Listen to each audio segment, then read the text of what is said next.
ओम चंडिका देवी को नमस्कार है। मार्कंडेय जी कहते हैं, विशुद्ध ज्ञान ही जिनका शरीर है, तीनों वेद ही जिनके तीन दिव्य नेत्र हैं, जो कल्याण प्राप्ति के हेतु हैं तथा अपने मस्तक पर अर्धचंद्र का मुकुट धारण करते हैं, उन भगवान शिव को नमस्कार है। मंत्रों का जो अभिकीलक है, अर्थात मंत्रों की सिद्धि में विघ्न उपस्थित करने वाले शाप रूपी कीलक का जो निवारण करने वाला है, उस सप्तशती स्तोत्र को संपूर्ण रूप से जानना चाहिए। यद्यपि सप्तशती के अतिरिक्त अन्य मंत्रों के जप में भी जो निरंतर लगा रहता है, वह ही कल्याण का भागी होता है। उसके भी उच्चाटन आदि कर्म सिद्ध होते हैं तथा उससे ही समस्त दुर्लभ वस्तुओं की प्राप्ति हो जाती है।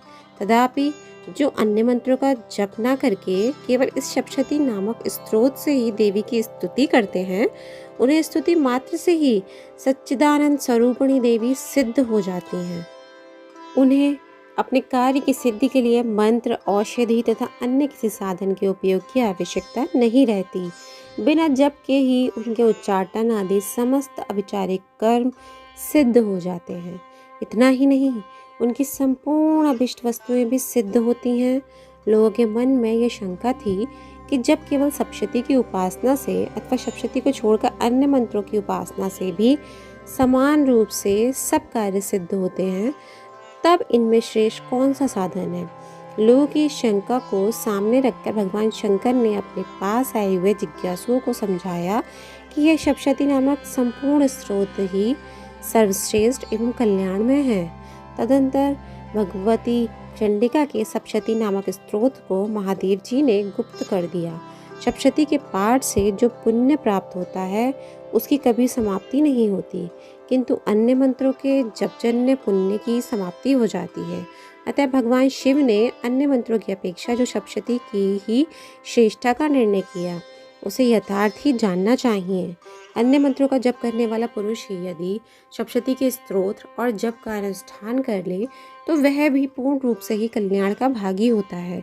इसमें तनिक भी संदेह नहीं है।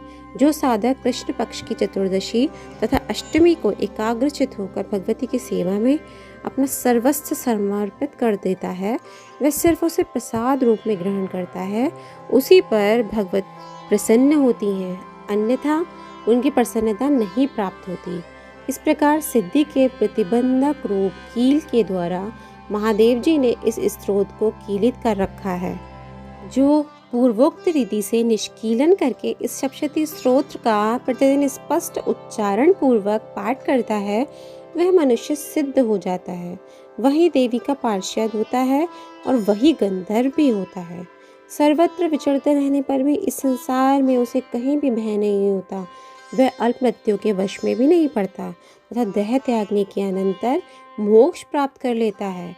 अतः कीलन को जानकर उसका परिहार करके ही सप्तशती का पाठ आरंभ करें।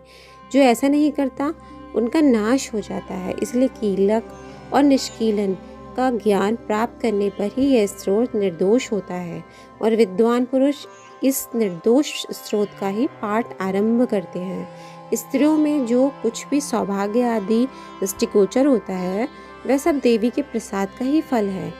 अतः इस कल्याण में स्तोत्र का सदा जप करना चाहिए। इस स्तोत्र का मंद स्वर से पाठ करने पर स्वल्प फल की प्राप्ति होती है तथा उच्च स्वर से पाठ करने पर पूर्ण फल की प्राप्ति होती है। अतः उच्च स्वर से ही इसका पाठ आरंभ करना चाहिए।